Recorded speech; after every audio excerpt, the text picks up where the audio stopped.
Assalamualaikum warahmatullahi wabarakatuh. Selamat pagi, salam sejahtera untuk kita semua. Shalom, Om Swastiastu. Namo Buddhaya. Salam kebajikan rahayu. Hari ini suasananya bukan sekadar acara pelantikan biasa loh. Ini bukan acara formal yang cuma lewat lalu selesai. Ada pesan besar di balik semuanya. Ada cerita panjang tentang kerja keras, tentang estafet kepemimpinan, tentang orang-orang yang membangun fondasi dari bawah sampai akhirnya sampai ke titik hari ini.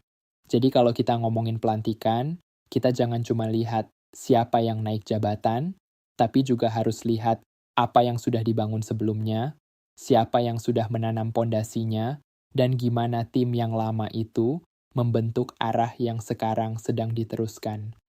Yang saya hormati, Wakil Menteri Keuangan Bapak Suhasil Nazara dan Bapak Yuda Agung, Wakil Menteri Investasi dan Hilirisasi Bapak Todotua Pasaribu, para pejabat pimpinan tinggi madya di lingkungan Kementerian Keuangan, para pejabat yang dilantik pada hari ini, para tamu undangan, dan hadirin sekalian yang saya muliakan.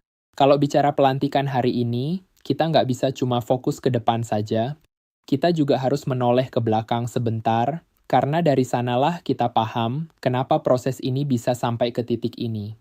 Bapak Heru Pambudi itu bukan muncul tiba-tiba dari langit, bukan hadir dalam semalam lalu langsung jadi besar. Beliau dibentuk oleh proses panjang. Dari bawah, dari lapangan, dari berbagai penugasan, sampai naik ke atas. Jadi memang ada perjalanan yang tidak singkat, ada tempaan yang bertahap, ada pengalaman yang menumpuk, dan dari situ lahir satu sosok yang paham betul arti kerja tim. Saya kadang masih mikir, ini kalau diceritakan ya kesannya saya seperti ngarang, padahal memang begitulah kenyataannya. Kita harus belajar untuk bisa berkoordinasi. Dan yang membuat semuanya jalan itu apa? Kerja tim. Itu yang selama ini ditunjukkan oleh Bapak Heru Pambudi. Apalagi ketika beliau berada dalam posisi sebagai sekretaris jenderal. Dari situ kelihatan banget bagaimana beliau bisa membentuk kerja tim yang kuat, rapi, dan saling mengisi. Saya sendiri waktu itu baru di sini, masih adaptasi, masih belajar ritme, masih mencari pegangan. Kalau nggak ada Bapak Heru, bisa jadi hari pertama, hari kedua, bahkan hari ketiga saya bakal berantakan. Serius, bisa-bisa pusing sendiri, jadi memang peran beliau itu bukan kecil. Beliau membantu banyak hal, bukan cuma sebagai atasan, tapi sebagai orang yang bikin sistem berjalan, dan orang-orang di dalamnya merasa nyambung satu sama lain. Nah, leadership itu juga bukan cuma soal duduk di ruang rapat, ngomong panjang lebar, lalu selesai. Bukan begitu, saudara-saudara.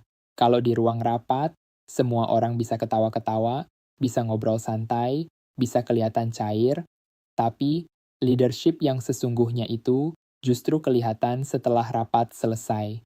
Di follow up atau enggak, dikerjakan sampai tuntas, atau cuma berhenti di wacana. Nah, disitulah kualitas kepemimpinan itu diuji. Leadership itu lahir dari interaksi langsung, dari membangun kepercayaan, dari kebiasaan saling percaya, saling menguatkan, dan saling mengisi. Perjalanannya juga tidak linear. Kalau saya pakai kacamata matematikawan, begitu dengar kata linear, saya langsung mikir ini bisa macam-macam. Bisa kuadratik, bisa eksponensial, bisa lintas fungsi, lintas peran, bahkan lintas perspektif. Dan Bapak Heru itu memang bukan orang yang jalannya lurus-lurus biasa saja. Justru beliau berkembang dari berbagai peran, berbagai tugas, berbagai sudut pandang, lalu dari situ terbentuk satu hal yang sangat penting. Cara berpikir yang komprehensif. Bukan sempit, bukan cuma dari satu sisi, tapi melihat masalah dari banyak arah sekaligus. Ditambah lagi dengan prinsip yang konsisten, kerja keras, loyal, dan amanah. 3 hal ini bukan sekadar kata-kata manis untuk pidato, tapi fondasi yang benar-benar terasa di Sekretariat Jenderal. Ya, jadi yang kita lanjutkan hari ini sudah ada arahnya, sudah jelas standarnya, dan sudah ada contoh nyatanya. Di titik ini, estafet itu berpindah.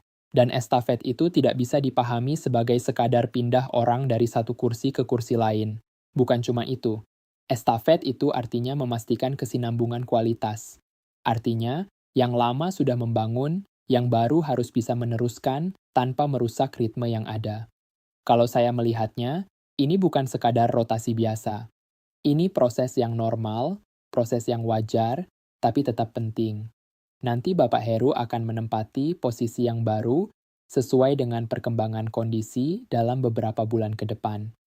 Ya, beliau memang mau pensiun juga, jadi ada masa transisi yang harus dipersiapkan dengan baik.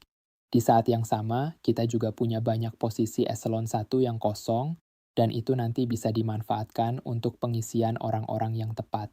Jadi bukan asal isi, bukan asal pindah orang, tapi memang memastikan orang yang masuk itu cocok, tepat, dan bisa menjaga kualitas yang sudah dibangun. Saya sempat pikir Bapak Heru itu kelihatannya lebih kecil, tapi begitu saya bandingkan dengan Pak Robert, ternyata beliau masih lebih tinggi rupanya. Masih unggul, Pak. Itu saya lihat sekilas ya, sambil bercanda saja. Karena memang suasana seperti ini kadang perlu juga diselingi humor kecil, supaya tidak terlalu kaku. Tapi di balik canda itu, ada pengakuan yang serius. Pak Robert Leonard Marbun juga datang dengan fondasi yang kuat. Beliau punya latar akademik yang lengkap, dari hubungan internasional, analisis valis, sampai ekonomi, semuanya ada.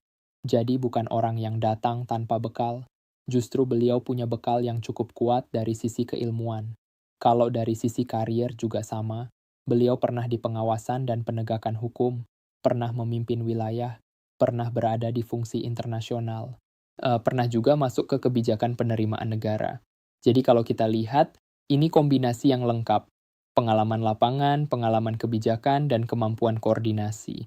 Nah, ini penting banget, karena seorang pejabat selevel ini harus paham medan, harus ngerti kebijakan, dan harus bisa menyatukan semuanya jadi satu arah. Bukan kerja sendiri-sendiri, bukan jalan sendiri-sendiri, tapi membuat semuanya selaras. Walaupun begitu, saya tetap nggak tahu ya, Pak Robert ini kelihatannya serius banget. Jadi saya bertanya-tanya juga, kalau rapat bisa ketawa-ketawa nggak? Bisa santai nggak? Bisa cair nggak? Karena kadang ada orang yang tampilannya begitu serius, tapi ternyata kalau sudah ngobrol, justru asik. Jadi ya, kita lihat saja nanti. Yang penting adalah bagaimana beliau membawa pengalaman itu ke dalam kerja nyata, ke dalam koordinasi, ke dalam pengambilan keputusan, dan ke dalam kemampuan menyatukan banyak kepentingan yang kadang tidak sederhana. Lalu masuk ke bagian lain yang juga cukup bikin suasana langsung hidup. Ada pembahasan soal koordinasi lintas kementerian, termasuk pembicaraan yang kemarin sudah sempat dibahas dengan anak-anak pada hari Jumat, dan disebut juga bahwa kalau memang untuk Kementerian ESDM, itu sudah ada yang ditandatangani oleh Pak Prabowo. Jadi soal kenaikan 100% itu, katanya sudah ada koordinasi. Bahkan disebut juga bahwa untuk PS dan SDM, koordinasinya sudah ada, lalu kenaikannya jadi 100%. Dari kalimat yang keluar memang agak berantakan, agak loncat-loncat, tapi intinya ada pembahasan soal persentase kenaikan itu. Jadi menjadi 100%, begitu kira-kira penekanannya. Bahkan sempat ditegaskan lagi, Pak persen Pak menjadi 100%. Ya, suasananya memang cair, campur aduk antara serius dan bercanda. Kemudian ada pertanyaan apakah sudah ada koordinasi dengan kementerian terkait. Dijawab bahwa untuk sementara belum tahu, karena kalau ada suratnya ya tentu akan ikut, tapi sejauh ini memang belum sampai ke meja yang bersangkutan. Artinya, untuk tahun 2026 ini, belum ada kejelasan soal anggaran di dalam kementerian itu.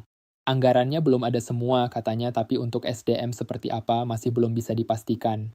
Jadi belum sampai ke beliau. Nanti kalau sudah sampai, baru akan dijelaskan lebih lanjut. Ini menunjukkan satu hal penting. Proses pemerintahan memang sering berjalan bertahap. Ada yang sudah dipahami, ada yang masih menunggu surat, ada yang masih harus dikonfirmasi, nggak bisa semua diselesaikan dalam satu kali ngomong. Lalu muncul juga selipan yang cukup menarik tentang gaji. Ada yang bilang, kalau untuk saya sih gaji saya udah kegedean. Maksudnya, gajinya sudah cukup besar. Ada juga yang menyinggung bahwa untuk anak buah, katanya lebih kecil dari LPS. Jadi kemarin sudah bekerja keras, dan pertanyaannya apakah kenaikan 100% itu juga berlaku?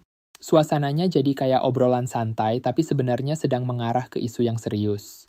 Bahkan ada pertanyaan, apakah ada target pertumbuhan ekonomi nanti berapa? Dijawab bahwa belum ada. Nanti kalau pertumbuhan ekonominya bagus banget tahun depan, baru diminta yang di atas 6%.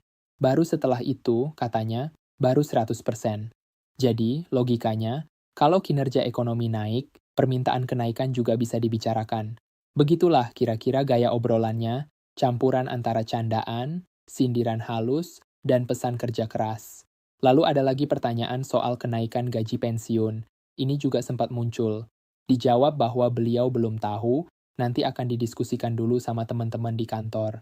Karena katanya sekarang ngomong memang harus hati-hati, harus pakai bahasa yang tepat, nggak bisa ceplos-ceplos sembarangan. Walaupun begitu, tetap ada nada santai. Nggak apa-apa ceplos-ceplos dikit, begitu kira-kira. Tapi nanti saya dimarahin. Jadi ada kesan bahwa komunikasi di level seperti ini memang bukan cuma soal isi, tapi juga soal cara menyampaikannya. Kadang harus ditahan dulu, kadang harus dipikirkan lagi, kadang harus diinvestigasi lagi sebelum benar-benar diumumkan. Setelah itu masuk ke pertanyaan yang sangat penting, soal utang pemerintah. Disebut bahwa sejauh ini utang pemerintah sudah di atas 9.000 triliun rupiah. Nah, strategi dari pihak yang baru ini gimana? Pertanyaannya tajam dan jawabannya juga tidak kalah serius. Strategi pertama adalah anggarannya harus dibelanjakan tepat sasaran, tepat waktu, dan tidak bocor. Jadi bukan cuma sekadar uang keluar, tapi harus benar-benar sampai ke tempat yang seharusnya.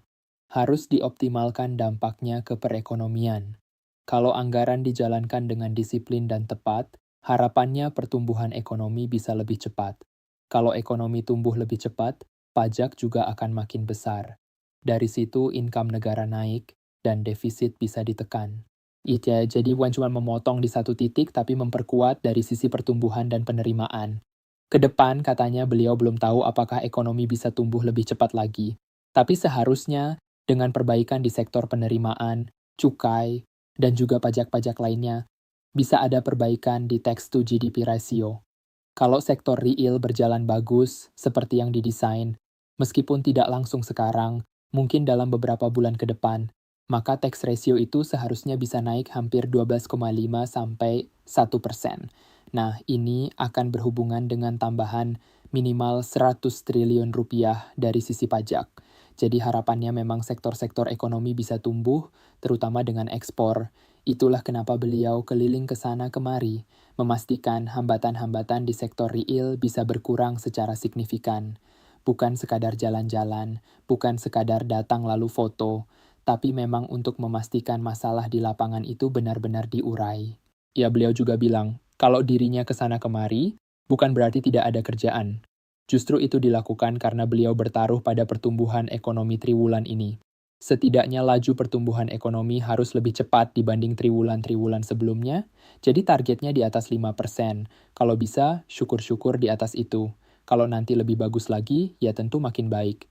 Ada juga candaan kecil soal cabai hijau depan. Orang yang dengar langsung mungkin senyum-senyum sendiri karena suasananya jadi agak cair. Tapi ya begitulah, kadang dalam obrolan serius tetap ada celetukan ringan biar tidak terlalu berat. Lalu ada bagian yang membuat suasana makin hidup. Mau ditraktir? Boleh. Begitu kira-kira jawabannya saat ditanya soal target pertumbuhan ekonomi. Bahkan sempat ada janji bercanda. Kalau pertumbuhan ekonomi di atas 5,5, maka semuanya akan ditraktir. Jadi bukan cuma angka-angka ekonomi yang dibahas, tapi juga ada bumbu obrolan khas yang bikin suasana nggak kaku.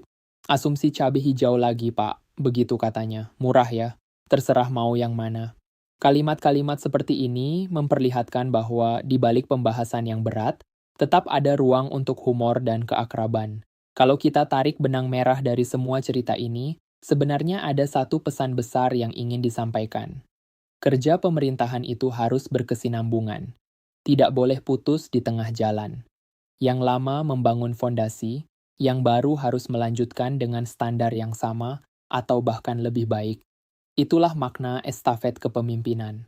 Bukan soal siapa yang paling menonjol, bukan soal siapa yang paling keras suaranya, tapi siapa yang paling mampu menjaga kualitas, menjaga ritme, menjaga kepercayaan, dan menjaga agar mesin besar ini tetap berjalan.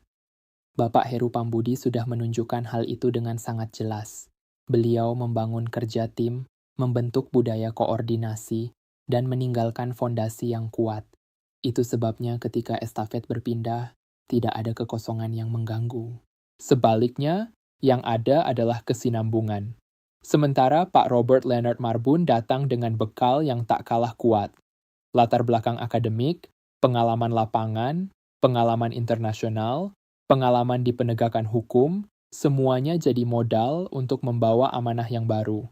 Kalau dua hal ini disatukan, maka yang dihasilkan bukan cuma pergantian jabatan, tapi penguatan sistem.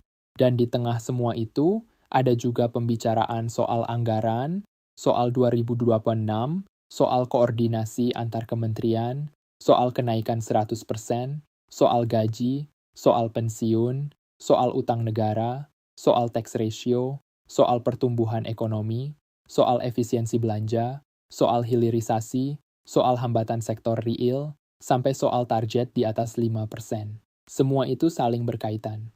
Karena pada akhirnya, kepemimpinan di level atas memang harus bisa menyambungkan banyak hal sekaligus. Tidak cukup cuma pintar bicara, harus bisa mengeksekusi. Tidak cukup cuma punya teori, harus bisa memimpin tim. Tidak cukup cuma punya jabatan, harus punya arah. Dan yang paling penting, semua proses ini harus dijalankan dengan amanah. Karena jabatan itu bukan hadiah, tapi titipan. Posisi itu bukan milik pribadi, tapi amanah untuk publik. Jadi ketika seseorang dilantik, yang paling utama bukan tepuk tangan atau foto bersama, melainkan bagaimana dia membawa tanggung jawab itu dengan baik, menjaga kepercayaan, dan memastikan tugas yang diemban benar-benar memberi manfaat. Maka dari itu, pelantikan hari ini bukan akhir, tapi awal dari babak baru. Bukan penutup, tapi lanjutan dari perjalanan panjang yang sudah dimulai sebelumnya. Bapak Heru Pambudi dengan segala jejak kerja kerasnya, lalu Pak Robert Leonard Marbun dengan segala kekuatan pengalaman dan latar belakangnya, semua menjadi bagian dari mata rantai yang sama. Mata rantai yang harus tetap utuh supaya kementerian ini bisa terus bergerak maju. Jadi, kalau disederhanakan, pesannya begini. Kerja tim itu penting, koordinasi itu kunci, kepercayaan itu fondasi, dan kesinambungan itu harga mati. Kalau 4 hal itu dijaga, maka rotasi bukan masalah. Estafet bukan gangguan. Justru itu tanda bahwa sistemnya hidup, matang, dan siap melangkah lebih jauh. Dan di tengah obrolan yang kadang serius, kadang santai, kadang penuh guyonan, tetap ada satu arah besar yang jelas. Bagaimana negara ini bisa bergerak lebih cepat, ekonomi bisa tumbuh lebih sehat, dan pelayanan publik bisa makin baik untuk semua. Wassalamualaikum warahmatullahi wabarakatuh.